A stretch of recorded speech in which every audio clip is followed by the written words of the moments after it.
Hello again and again! Welcome back sa aking channel, and today's video, pag-uusapan po natin muli ang aking bag collection. At ayan na nga, nakikita nyo naman down below kung ano ang i-discuss natin ngayon. So, wala nang patumpik-tumpik pa. Tara na!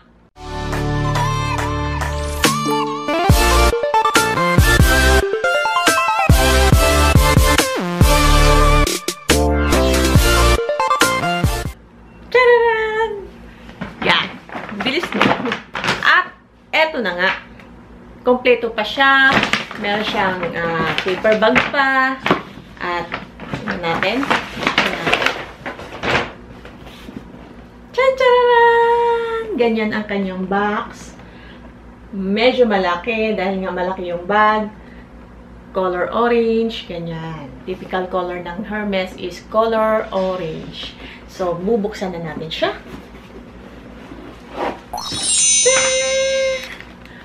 At yan na nga siya.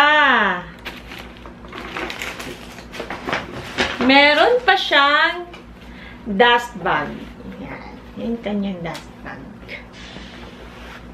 At, eto na siya. Ang aking GM. 33 centimeters. Yan. Binili po siya ni Tarchi nung, if I'm not mistaken, nung December, mga nasa second week ng December or first week, 2018 yun.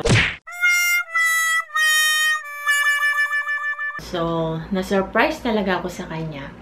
Galing po siya sa Japan Ginza Hermes Shop. Doon po niya binili ito.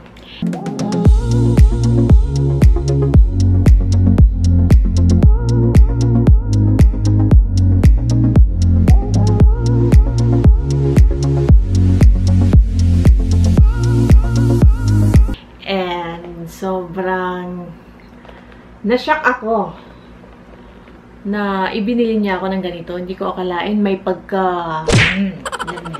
Hindi, practical lang yun. So, etong size na to ay GM. Ang Hermes ay may iba't ibang sizes. Ang TPM, which is mini size. Ang PM, which is medium. Ang GM naman, eto, large. Meron ding T-GM. Yun yung bihira mo matatagpuan talaga. Siguro pang 6-footer yun. At saka, inu-order pa talaga yun sa ibang bansa. Bihira yun. So, lumalabas na ito ang pinakamalaki na Evelyn na bag, crossbody bag. So, ang Evelyn po ay... yung unang model po ng Evelyn ay yung leather niya ay medyo, pag hinawakan mo, bako-bako siya. Ano bang correct term nun? Tapos, hindi siya smooth. Yung may tuntok-tuntok ganyan. Ito po, ang type po ng leather na ito ay Epsom leather. Ito po yung Epsom leather, yun yung smooth hawakan, ganyan.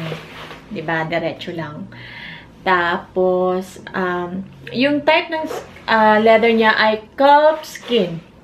So, ito po ay 33 centimeters. Tapos, color yellow. Siyempre, nakikita niyo naman color yellow, no? And, well-ventilated po siya. Ang purpose nitong butas na to, yun na yung para pumasok yung hangin sa loob at hindi umamoy. At para maging presko sa loob, yan. At the same time, syempre, yan ang kanilang style. Ganyan. So, pag ikot mong ganyan sa likod, nandito ang kanyang bukasan. Nagtataka kayo. Usually, ang bukasan ay nasa harap, diba? Pero, ang bukasan niya ay nasa likod. So, may mga usap-usapin na ang totoong paggamit daw ng Hermes Evelyn ay ang pagganito raw. So, syempre, wala namang kahit mga artista, pag gumagamit, iharap mo talaga yung H, yung pangalan, diba? So, kakaiba nga siya. Ito po yung new model nila nung pagkabili ng Tarchi ko. So, paano malaman kung yung Hermes niya ay lumang modelo or latest. Ang pagkakaalam ko, ang latest ay may compartment sa likod. Tapos, yung lumang modelo ay walang compartment sa likod. So, yan po nagkakaiba. At saka yung skin niya, yung leather niya ay smooth. Hindi yung ganyan-ganyan na Hermes. Yun yung lumang modelo daw. Pero sa akin, wala akong pakialam. Kahit lumang modelo pa yan. Basta Hermes ang dala ko. Okay na, masaya na ako. Pero nagkataon lang talaga na binili ng asawa ko mismo sa shop. At alam niya talaga kung anong gusto ko. Charot! Joke lang. Hindi. And, tingnan po natin sa loob. Oh, tingnan mo, nagkakamali ako minsan. Ganyan yun. Kaya ingat-ingat sa loob. Ang lawak ng loob niya kasi malaki nga siya. Tchan-tchararan! At yan na nga, ang belt niya ay adjustable and removable. So, kung gusto mo siyang i-crossbody, ganyan lang.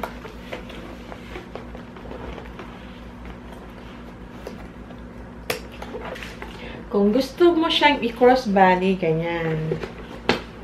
Makikita mo ang aking model eh. I don't care what my teacher say. I'm gonna be a supermodel. Kung gusto mo siyang i-shoulder, ganyan. At I'm gonna be a supermodel. Tapos tingnan natin sa loob. Ayan, meron pa siya mga papel. Ayan, tinatago ko po talaga to kagaya ng unang video ko. Yung mga ganitong booklet. Ayan.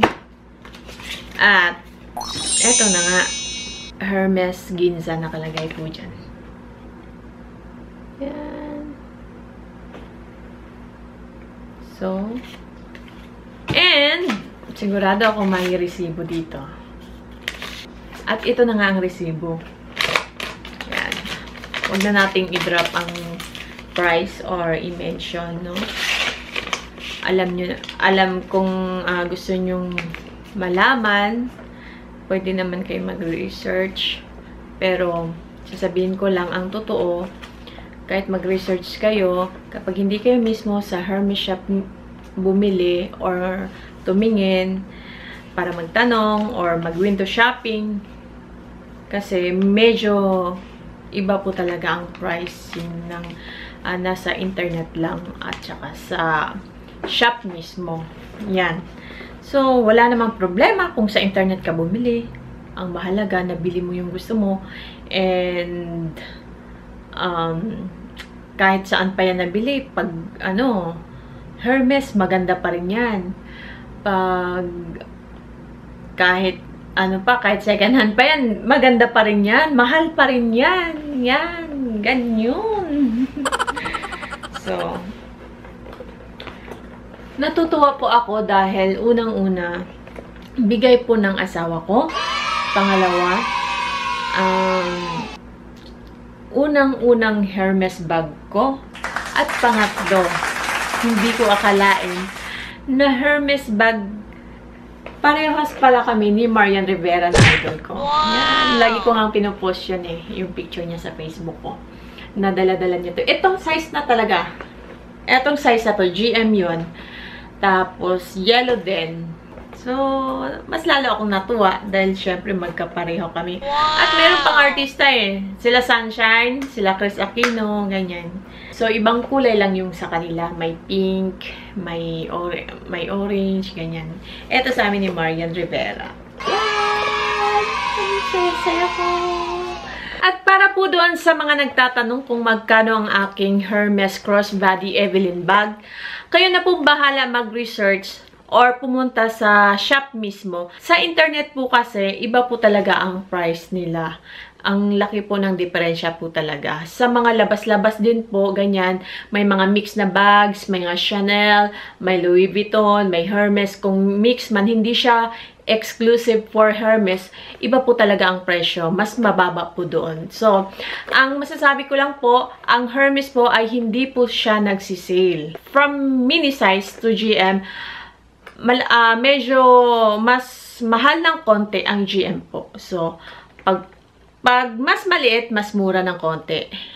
Pag tumaas, mas mahal ng konti. At ito, mas mahal po siya. At yun lang po. Sana may napupulot po kayo kahit papano about Hermes Evelyn Crossbody Bag. Salamat po sa lahat-lahat. Salamat sa pagsubaybay sa videos ko. Sana wag po kayong magsawang manood at patuloy niyo po akong suportahan. Salamat po sa lahat. Bye!